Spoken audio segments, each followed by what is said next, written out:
You spent 8 years becoming someone. People trust with the truth.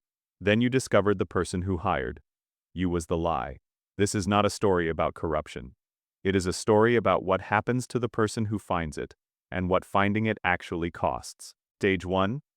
First day, the badge feels heavier than you expected, not physically. In terms of what it means, you spent 3 years in the academy and 2 more waiting for this specific posting. Organized crime division, the cases that matter, the investigations that take years, and end careers and occasionally change, something real. Your boss meets you personally on day 1, that is unusual for someone at his level. He shakes your hand, looks directly at you, tells you this division operates differently, from what you learned in training, that the cases here require patience, discretion, and an understanding that not everything can be documented the way the manual suggests. You nod. You think he means the work is complex. You are right about that. You are wrong about everything else. You go home that night believing you have finally arrived somewhere that matters. You have just not in the way you think. Stage 2. Something wrong. It starts with a file that doesn't add up. A surveillance operation running for 11 months on a mid-level trafficking network. Your predecessor's case you inherit it with 3 boxes of documentation and a note, saying it is close to actionable. You spend a week reading everything, then you read it again. The surveillance logs show activity on dates when the official budget shows the operation was suspended. Someone was watching when nobody was supposed to be watching, and the person who authorized the unofficial extension signed with initials you recognize. Your boss's initials, you check 3 times. The initials don't change.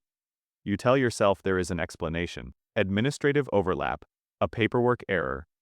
Something that will make sense when you ask the right person the right question. You do not ask yet.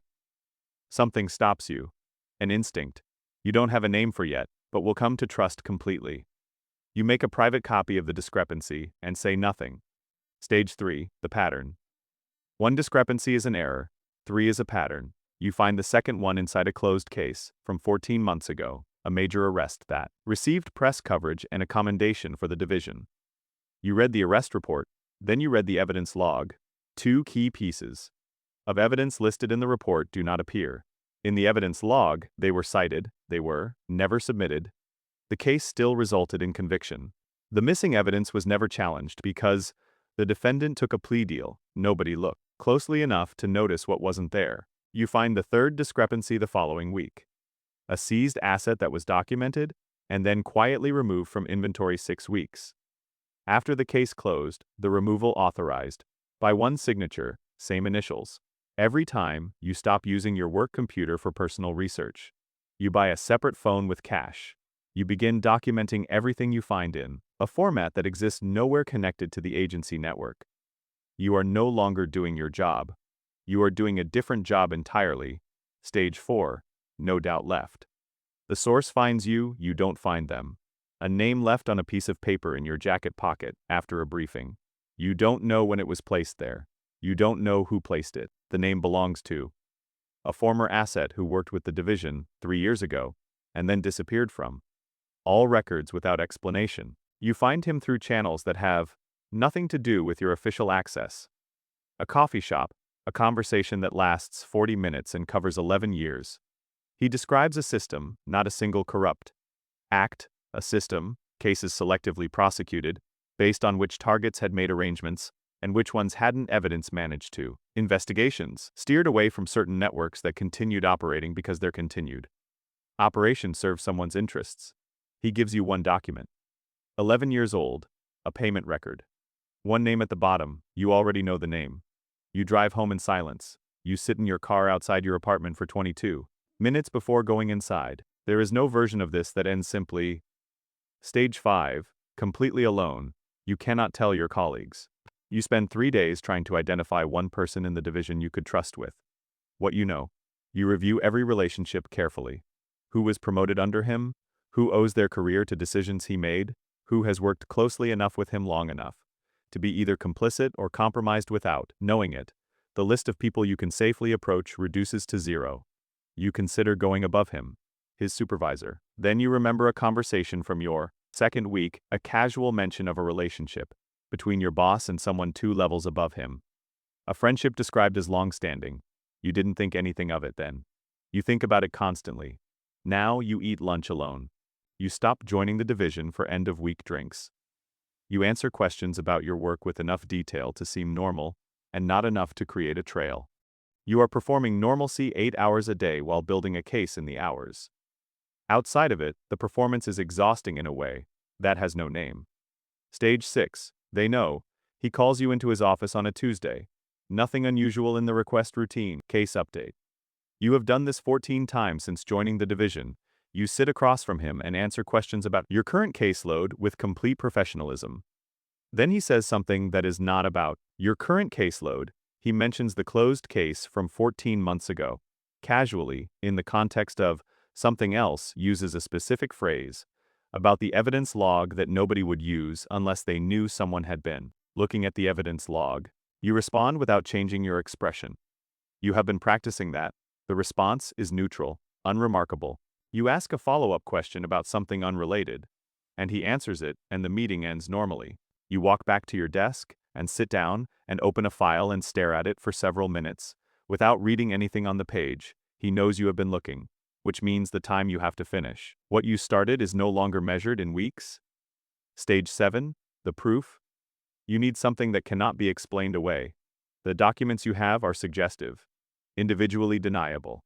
A good lawyer and a cooperative judge could dismantle each, one separately. You need something that works as a complete picture and comes from a source that cannot be dismissed.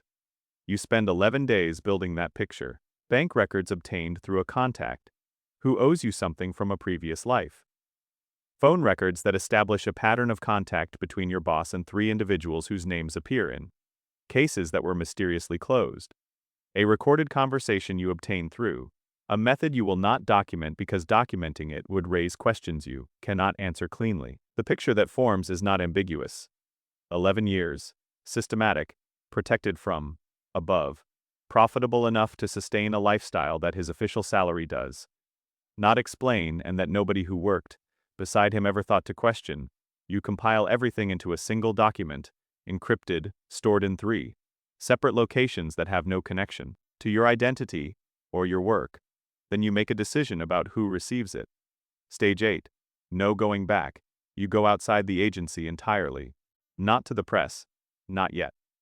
To the one structure that has both the authority to act and the insulation from his network to do so without the investigation being redirected before it starts. The meeting happens in a building that has no connection to any agency you have ever worked with. 2 people, no recording, equipment that you can see. You present everything methodically, the same way you were trained to present evidence. Chronological, sourced. Without editorializing, they listen for 2 hours without interrupting. At the end, one of them asks you one question. Are you prepared for what this process will require from you personally? You say yes, you mean it in the moment.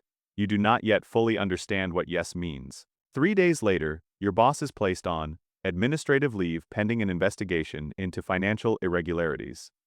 The official reason given internally is vague. The building understands that vague in this context means something specific. Everyone looks at everyone differently.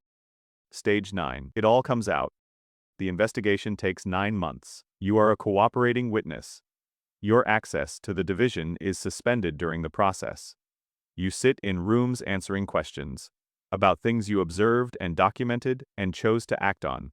You answer everything completely. You do not minimize.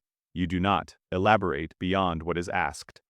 11 additional individuals are identified in the course of the investigation. 3 are from your division. 2 are from the level above your boss. The network was wider than your evidence suggested and narrower than the worst version of what you feared. Your boss is indicted on 7 counts. His lawyer is very good. The process will take longer than the investigation did. Your name does not appear in press coverage. That was part of the arrangement. It does appear in sealed documents that will eventually become public in ways you cannot fully control. You follow the coverage from a distance. Not with satisfaction, with the specific exhaustion of someone who has completed something that needed completing and now has to figure out what comes after. Stage 10, what it cost. The reinstatement offer arrives 14 months later. Different division, different city, a fresh Start framed carefully by people who want the situation to resolve cleanly on paper. The offer is genuine, the people making. It had nothing to do with what happened. You take 3 weeks to decide. You think about the badge on the first day, the weight of it, what you believed it meant when you put it on. You think about the 11 years that were built on arrangements, made in rooms you never knew existed. The cases that closed wrong, the people who walked, the ones who didn't, who should have. You think about the 40 minutes in the coffee shop, and the document with one name at the bottom, and the 22 minutes, sitting in your car, unable to go inside. You accept the offer. Not because everything is resolved, nothing is fully resolved. Some of the network remains unidentified. Some of what was done cannot be undone regardless of what the proceedings conclude. You accept because the alternative is letting what happened define what you do next. And you did not spend 8 years becoming someone people trust. With the truth to stop now, the badge still feels heavy. Now you know exactly why.